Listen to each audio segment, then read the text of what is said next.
So once upon a time, there was a king who was looking for the wisest person in the kingdom. So he called the scholars, the poets, the warriors. They all assembled. They gave grand speeches.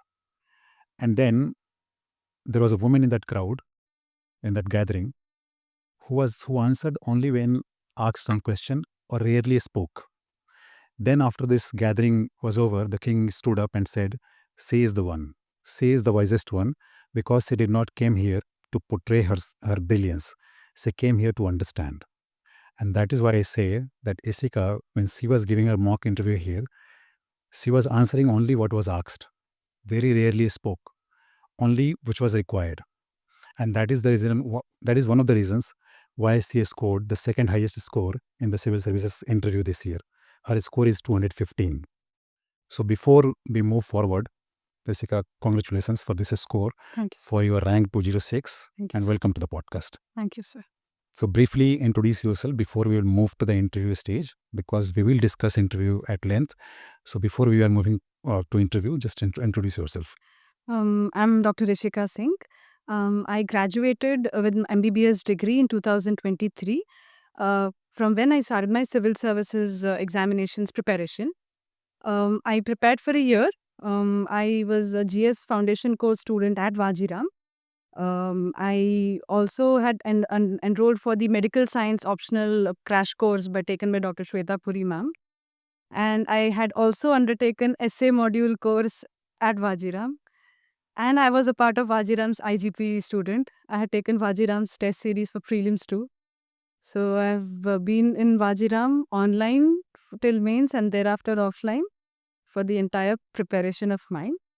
And I gave my first attempt in 2024. And fortunately, with the blessings of all my elders and the teachers here, as well as the love of people around me, I secured All India Rank 206. So, yes, so that's a short introduction I could And think of. you are natively from Bihar. Yes. Then you moved to Jamshedpur and you did your MBBS from Karnataka, Bangalore. Yes. Actually, my parents are from Bihar, sir. They moved to Jamshedpur for my grandfather's, both the maternal and paternal grandfather's job at Tata Motors. And after my father worked there for a while, he resigned and came to Karnataka for his business. Okay. So I was born in Jamshedpur, and then I immediately was brought to Karnataka. So my bringing up Puri, it's entirely in Karnataka. And you did your MBBS also from Karnataka. Yes, yes, sir. Okay. So when did you start preparing for civil service? So what is the motivation? Sir, I was very much planned in my life about continuing in the field of medicine. But then my grandfather, who is an orthopedic surgeon himself, he had seen something in me since I was in class 7. And when I finished MBBS, in my final year marks came out, I had scored 80 plus in medicine, which is one of the rare situations. And that impressed him even more. And that's when he motivated me that this exam and these services are for people like you. So try at least for a couple of attempts if you do not want to give your entire life to it. And then I started doing some research on this exam and the future of the civil services. And that's when I realized that maybe as a doctor, I could look into one patient at a time and look only into their physical or mental aspect. But if I become a civil servant in any of the service that I have, I could impact directly or indirectly a larger section of population. And that's why during internship, I decided to switch my field. And after I got graduated from June 2023 with the classes that started on June 14th, I started my preparation, sir. Okay. So I interacted with a lot of candidates who were preparing for the mock interviews.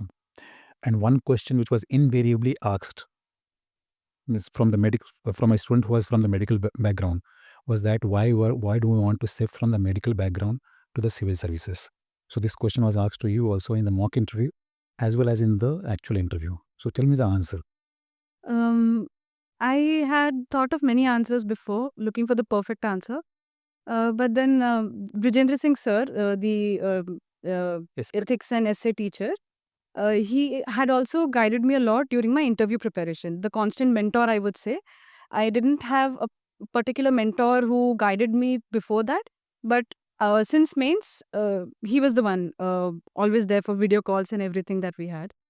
So he stopped me. He bana banaya answer mat do. You need to give a natural answer which suits the service preference that you've given. Because if you give an answer suited to IAS, then they'll immediately ask you ki your first preference is IFS, what will you do? Or something like that. So then it should be genuine. And that's why the answer I gave in the beginning here, that was my answer even at the main interview as well as in mocks at the later stage of my preparation. And I think the genuineness maybe helped me, ace in the beginning a part of Of the course, interview. because you got 215 on the interview. So they must be really satisfied. Okay. Now we'll come to the interview. Okay. So tell us everything about the interview, how you prepared for the interview, starting from appearing in the mocks. Okay. How you were preparing the current affairs and also some of the questions from the DAF. And then we will move to the actual interview. Okay. Sir, the moment the results for mains came, my father had it in my mind that it's better to go to Delhi and prepare for interview because the offline preparation is better than doing an online mock interview. So we packed our bags. My mom and I came to Delhi in the end of December. We talked. I was in constant contact with Brijendra Singh sir by then through the emails, and that's when he gave me an initial assignment that you have your DAF. You've prepared it. For every word in your DAF, your name, starting from your name, date of birth, till the end, whatever it has, make sure that you have at least 1 or 2 pager notes for anything with respect to that particular topic. And for topics, especially like states, my hobbies in other areas. And since my father is a former employee of Tata Motors, about the Tatas, you need to know everything. And since I belong to Jharkhand, Bihar, and Karnataka, you need to be fluent with these three states also. And I started with that until the classes had started. The first class I had attended online, though, was Ravindran sir's class, the initial, where he uh, told what are the do's and don'ts in an interview. So I started with that and I attended few classes like Farooq sir's class on basic ethics and everything. And I had few mock interviews in the various institutes and also with Brijendra Singh sir, the informal ones, just to check my preparation. And that's how my 2.5 months in Delhi I spent. Also, I made sure Brijendra Singh sir had given me another assignment in between when all my interviews were going well. And in one-to-one session by Ravindran sir, I had gotten only good reviews about me. And I was very happy that day. Brijendra Singh sir arranged a video call and he asked me questions in such a way that I could not answer either most of them or I answered very poorly. And all he was the one I was on the sky in the sky, flying happily, and he brought me down to the ground, and he gave me an assignment where he told that I need to prepare. There are categories that he gave, like economy, polity, etc., and asked me to write 10 topics which are in current issue or based on my DAF, and then prepare another page, 1 page or two notes on them. So that's when I started another serious stage of my interview preparation after the first one. And that revision newspaper, and since international relations, I had to be aware of some things because of my service preference being foreign services first. The first preference. Yes, sir. Okay. So in Vajaram and Ravi's mock interview, one sir had advised me, in fact, to go for some magazines like The Diplomat, Frontline, etc. So I subscribed to those magazines after I was told, and I even went through those, whatever things were written, maybe politically or not. I read them and I formed my opinion. And then on the day of interview, I would say the entire interview was opinion based or analytical. Fortunately, I was not asked even a single factual question, which I guess helped me better. And that's how I cruised through the 2.5 months of my interview preparation, I guess. So in the actual interview, could you recall some of the questions which was asked? So the first question was certainly the reason for switch from the field of medicine to the civil services. And I was asked where I'm from. I told that I'm from Jamshedpur as well as Hubli. So the reason for that huge distance of my origin.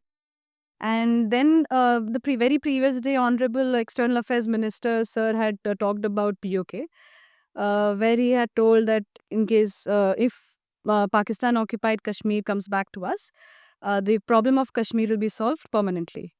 So based on that comment in that interview, retired Lieutenant General Raj Shukla sir, the honorable chairperson of the board, he asked me whether it was strategy or just a psychological game he played on Pakistan. And then follow-up questions about whether do we have to go for a war to get back POK. And we had a conversation on that rather than a question answer based setup. Other than that, 95% of my interview was focused on healthcare because of my background. Yes. And things were asked like about Ayushman Bharat, about health insurance penetration being a reason for medical inflation, life expectancy, because females are considered to have longer ones than males. So any reason for that? And witty yet funny question that they asked about doctors are considered to be poor patients. So what is your view on that? And which Sir, what was progress? his view? Sir, I had told them that because of the workload and the heavy patient load that especially the government doctors have, they tend to ignore their personal life, and because of which their lifestyle becomes gets to the poorer end of the spectrum, and that is why they become poor patients themselves, which they advise for. Then they further moved ki no, we've seen that the moment you people have fever, you just start taking antibiotics as if it's a chocolate. That's when I said ki initially the diagnostic facilities were not advanced enough, and that is why they used to corroborate the symptoms and signs and take antibiotics if needed. But in today's scenario, I and even my colleagues and my seniors have started the ritual, we could say, that only we could if we could corroborate the symptoms and signs with the diagnostic techniques that we have tested ourselves for, only then antibiotic is started. I think that satisfied them. They had a smile on their face. And few questions were on International Women's Day because the very next day we were celebrating the day. And It was on March 7, you went. 7th, yes, sir. Okay. So they asked me about the status of women in Hubli from where I am. And about the again life expectancy was more on Women's Day oriented, where they expected me to give the basic general answers, social based, stress based. But that's where I used my technical knowledge and I started with a medical reason for the longer life expectancy. So such unexpected answers I gave in the interview. I guess that's why the interview was more focused in that area to test more of my knowledge there, and also helped me score well because the questions that were asked, I gave at least one or two unique line in every answer that I gave, which came out instantly, but was suited to that question. So that's how my interview went. It was smooth. It was entirely opinion based, analytical, and I guess that's why they could judge most of the true personality of mine, sir. And there was some scope for creativity also. Yes, sir. I could. Yes, sir. Okay. And in one of the mocks at Vajiram, the board was in a quandary. Okay. Because normally the female candidates are expected to wear sari, and you were wearing a trouser and a shirt. Okay. And the board was in a quandary that whether they should suggest you regarding this or not. So when you were waiting outside, so they were feeling that, okay, should we suggest her to wear a sari? And that is when they asked you to, it would be preferable if you wear a sari. Yes, sir. But you did not heed to that advice, and you were so natural. Okay, so tell me that experience, because a lot of people think that this is how you need to be presented there in the interview. Sir, actually, it was my father's idea that I need to go ahead with Western blazer suit because there's no proper dress code which is announced in the interview. And that's why it's a notion that formal attire has to be worn. And my father thought that if the male candidates can wear blazers to the interview, then no one can stop a female candidate too from wearing it. And that's why my father told me that for every interview that you attend or one-to-one session that you attend, wear a blazer suit only. And at Bajiram's mock interview, I had worn the same blazer suit which I had worn on the final day, because I had worn a blazer suit only at one or two places where I felt that I could be judged in the best way possible. Brijendra Singh sir was also of the suggestion that I should go with formal attire, be it Western blazer suit or anything, if I'm comfortable with it. I talked to Ravindran sir too, and even he was of the notion that if you're comfortable with Western blazer suit, you can bring out your personality better in that, then you can go ahead with it. Though in many mocks, I was advised against it, but my father was reluctant. He was like, no matter who says what, you're not changing. I'm not letting you wear any other dress. I went in with the dress of Western blazer suit. I had one member sitting on the left edge who was constantly looking to just confirm if I'm wearing a pant or a sari underneath my blazer. So he was just there to confirm, or I don't know what he was constantly looking at my, dress completely. And I did not have a problem there. No one asked me. None of the members had a problem or even asked a question about why that dress, that choice, because it was unique. No one had worn on that day or even the days around that. They just tested my personality, which I could bring out in any dress that I'm wearing. So that's when I realized that it's not the sari or suit or blazer which decides what marks we get in the interview. It's more how we present ourselves at that time. If I had worn a sari, I hadn't worn it before in my life until my graduation too. So if I had worn a sari, I would not have been comfortable at it. And maybe with the confidence that I showed with blazer suit, I could not have shown that confidence in the final interview. It could have affected my marks. I don't know. We cannot predict what would have happened, but that's what I felt. And that's why I think blazer suit helped me bring out my personality with more confidence uh, in the interview and helped me get through it. Thank you for explaining this in so much details. Okay, you were part of the IGP program of Bajiram and Ravi. Yes, sir. Okay, tell us something about that experience. As I said, my first class for interview preparation overall started with Ravindran sir's do's and don'ts class. That's when I got to know how we're supposed to enter the room that we have, how we're supposed to present ourselves, what are we supposed to exhibit and what are we supposed to not exhibit. And he had told that, show your personality, who you are, but the positive ones. And I made sure the qualities that I had, I was confident enough that they are the ones suitable for the civil services. And I did not hesitate presenting it to the interviewers. So, especially one to one, initially in the mocks that I attended, I was given a basic remark that I speak very fast and I give really long answers even for the shortest of questions. So when I started with mirror practices. I practiced a lot, reduced my speed, and when I had one-to-one session with Ravindran sir, he had all positive remarks about me because I'd answered. He had again asked me only opinion-based questions, and I answered them well.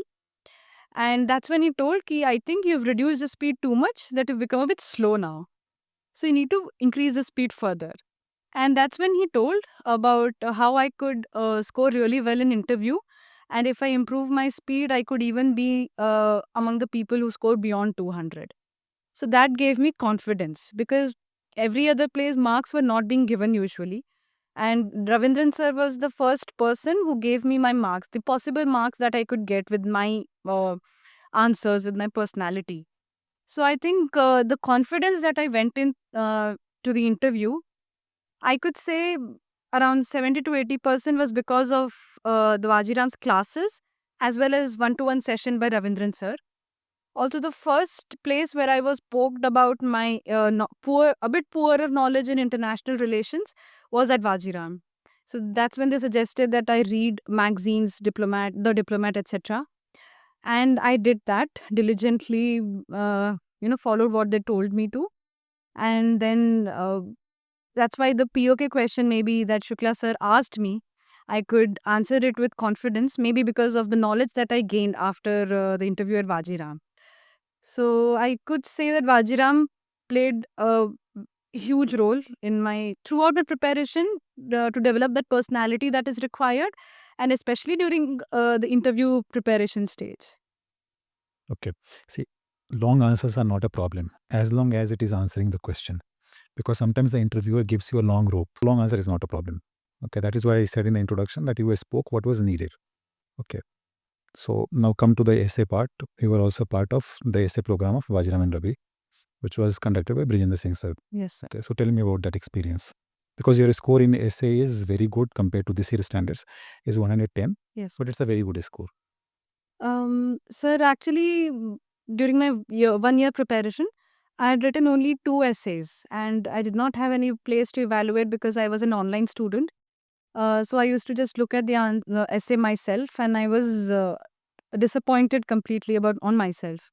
After prelims, when I was hopeful of getting selected, I wanted to, I did not want to take any risk for mains because it was my first attempt, had no knowledge about, the process and everything.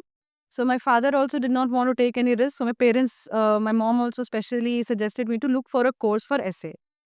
And again, being a first timer and being out of Delhi, there was not much of a review available for me about the institute. But then I got to know that there's an essay module taken by Brijendra Singh sir. And just the fact that I attended Brijendra Singh sir's ethics classes in the foundation course and Vajiram's consistency in performance with respect to online course, I had experienced it myself. And that confidence I got from the name Brijendra Singh sir and Vajiram's online standards. And I did not even look at other places. Now, if people ask me about essay course, I do not have anything else in my mind because it was only essay module, which was the first and the last thing that I looked for, and I enrolled. So I started then, July 3rd, we started the classes. Sir had taken 7 to 8 classes. He provided me with the format that I need to write the essay, which was different from the topper's answer copies that I read before. And he provided the entire content. Once he provided the content, my trust for sir was such that I did not even look at topper's answer copies after that. I just read my answers. I just read sir's paragraphs that he used to write in the classes or in the handouts that he provided. I just paid attention to what he told about do's and don'ts from other people's answers in the class. And I would say that essay module was the only source that I had for essay writing. I did not look for any other content outside. It was only the handouts. If you ever see my essay paper in the UPSC mains exam, every line that I've written, every paragraph that I've written is from Vajiram's handouts. There's nothing different in that. And when I was very much scared of philosophical essays, it was only philosophical essays that I've written in the UPSC mains exam. What is that? In the first section, I had written about the happiness aligned path to happiness. And in the section B, I had chosen the very large ideas have very large consequences begin with small ideas. Okay. That question. So it was only Because of the kind- confidence you could handle the philosophical yes, aspects. because of the practice and because of the content that sir had provided, I could write all those both the essays. And since I had written tests very well before I had written all the half-length tests and full-length tests by Vajiram. And I got huge number of feedbacks, which I was poor in this area or that. And I just, remember one anecdote. I'm sorry for cutting you short. I remember one anecdote. You wrote 2 big emails. Yeah. Me and Brilliant actually go through that email. And we saw that email, and you were actually wanted to explain the evaluator that what is the rationale for this remark or what is the rationale for this remark. yes, And then we asked him to give the arguments, and then we forwarded it to you. yes, sir, yes, sir. Okay, so you were meticulous with the evaluation also. Yes, sir. You went through every remark which was given in the essay paper. Yes, sir, yes. That I was very much aware. Like, I had it in my mind that I should not compromise with anything. So when the essay module is providing me with the classes, with the homeworks, with the tests, and the tests were evaluated in such a detailed manner, then why should I compromise my preparation from my side? So that's why I used to trouble sir a lot. I used to specifically write it forward this to Brijendra Singh sir so that he also looks at my doubts. And that's why guess I exploited, I could say, essay module rather than just using it. And I guess that's why I got the confidence to write the essays in the exam, final exam. And one of the aspirants was telling me that the essay module handout actually helped him in paper 4 also, GS paper 4. Yes, sir. I actually have used essays, examples, or the whatever the content was provided to us. I've used that in GS1 for history paper. I've in society also. I've used one in governance question paper 2. I have used example for economics also. I don't remember where, but I remember laughing while writing the answer in economics that I'm using essay example for economy and science and tech and environment question. So I think the content provided to us was so broad spectrum kind of content that I could use it everywhere, even in ethics, essay obviously, and the other GS papers too. So the content was too detailed, very much detail, had covered all the areas that could be covered, be it healthcare, environment. And that's why even one thing that made my essay stand out, which helped me score decent marks in the mains, was that even for philosophical questions, I gave perspectives in the view of science and tech, environment, women empowerment. So that content provided to me, I could use it in such a manner because of the classes taken and the training that was provided to us. So I would say that the content is broad spectrum, as we say, and help me in all the papers. And what was your score in paper 4? So my score in paper 4 was, I don't remember the exact score, but it was somewhere around 115 to 120. Okay. So any specific strategy you would like to share? Uh, I do not have a specific strategy in my mind. Since ethics was very new to me, I did not use my brain much. I attended Vajiram's classes. Mughal Pathak sir and Brijendra Singh sir's notes and handouts were so comprehensive, and yet the ones which I could read it in few hours. So I just revised those as many times as possible. In the prelims, between the prelims and mains, the 3 months gap, I think I revised ethics 3 to 4 times. And the time before GS4 exam, the 2 hours that we get, I again went through the handouts given by Brijendra Singh sir, the examples that he had given had specifically highlighted those, and just went in to the exam hall with those examples in my mind, because I knew that if I have data, facts, and examples, I could create a point out of it which suits the question. And I wrote tests, I wrote case studies the way Brijendra Singh sir had told, like the popular stakeholder pattern that people write. Sir had specifically asked us not to use that pattern. So I was strict with that. If sir has told कि I stakeholder pattern nahi use karna, I was strict with it. So I haven't used that pattern throughout my GS4 paper in mains exam too. So I would say my strategy was very ordinary. I revised the same class notes multiple times and I wrote tests. Again, the evaluation and feedback I took very seriously and I improved based on that only. So we gather a lot of sources and then we get only around 10 to 12 pages in essay also. Similarly, that happens in the means other papers also. You get a very limited space. Okay, so amassing a lot of information will actually hamper the chances. Yes, sir. Okay, so how did you manage this? The information and then what you wrote in the essay paper or other papers also? Sir, from the very beginning, after watching many toppers talks, I had only one basic strict rule in my mind, that there should be only one source for every subject that I read. And be it for any subject from starting from GS1 till GS4 and essay and my optional, I had kept one source.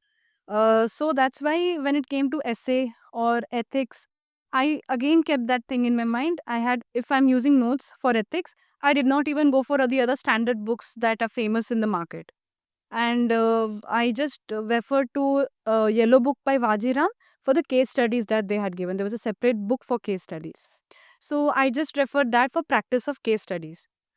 So I, that strict rule that I had in my mind, and my mom also constantly poking me that don't go for too many things in the market, don't order so many books, just read what you have and go ahead with it. That helped me limit my preparation source, and that's why whatever I read 3 or 4 times plus before prelims and 3 or 4 times after prelims, and it helped me curate my answers in such a way that I could do it confidently with what I've read rather than with confusion. Because the space is limited. You Yes. cannot misuse all those informations. Yes. I remember one anecdote of Abraham Lincoln. 1863 in Pennsylvania, he was giving a speech after the one of the bloodiest civil war, and there the main guest was Edward Everett. Okay, Edward Everett spoke for 2 hours. Okay, and then Abraham Lincoln got a chance and he spoke for 2 minutes. Okay, And there, that in that speech only, he spoke about this democracy is for the people, by the people. Okay, that line. Yes. It's from that 2-minute The next speech. is- Yes, sir. Okay, and later on, Edward Everett wrote to Abraham Lincoln that what I could not do in 2 hours speech, I did it in 2 minutes. So that is why sometimes the brevity is wit of the smartest. Okay, so there is any message which you would like to give to the aspirants who are watching you? The major things which I used, my preparation sources were very ordinary. They were not something extraordinary as people expect in this exam. I would just say with just the very ordinary steps that we do, we have to use 3 things in my mind. Keep 4 things in my mind, I would say. First thing is to have a strict rule in your mind that you have to use one source per subject. And I did that. Second thing is then there has to be some dedicative motive in your mind about why you have to clear the exam. I had whether be it the field of medical science or be the civil services, I had one motive that if I do something, it should benefit as many people as possible. So that dedication has to be there. Motive which should have some selfless component, if not entirely, because everyone has different mindset. Second thing is the hard work that we talk about for any exam. UPSC also requires smart work. I could collect the content from here and there. There were multiple sources available for me. But when I joined essay module, when Brijendra Singh sir and Vajiram is providing me the material, the content, the format, the tests, everything, then why should I use my efforts and my time to look for it somewhere else too? So that's smart work. That if someone is providing me the right information at the right time, I need to use that rather than looking at someplace else, which might be wrong too. So that's smart work along with hard work and consistency, which helped me more than any other quality that anyone would have based on academic background. So these 4 things I think are necessary, essential to clear the exams and are sufficient if you are walking in that path with these 4 qualities diligently and I would sometimes say religiously. So yes, that is my message to anyone who wants to give this exam and clear it. And in the personality test, take yourself who you are. Yes, sir. Yes. Means you need to be who you are, Yep. like you carried yourself. Yes, sir, surely. That is the major thing in personality test. Our knowledge is secondary because we cannot know everything under the sun. But what we can show it to them, what we can express to them is who we are and what abilities we have. And that's what maybe they're testing us for. So that thing has to be in our mind more than any other knowledge that we want to memorize. And this was your first attempt. Yes, sir, this was my first attempt. So all the best, Jessica, and thanks for coming. Thank It you was a so much. wonderful session. Thank you. Thank you so much. It was my honor.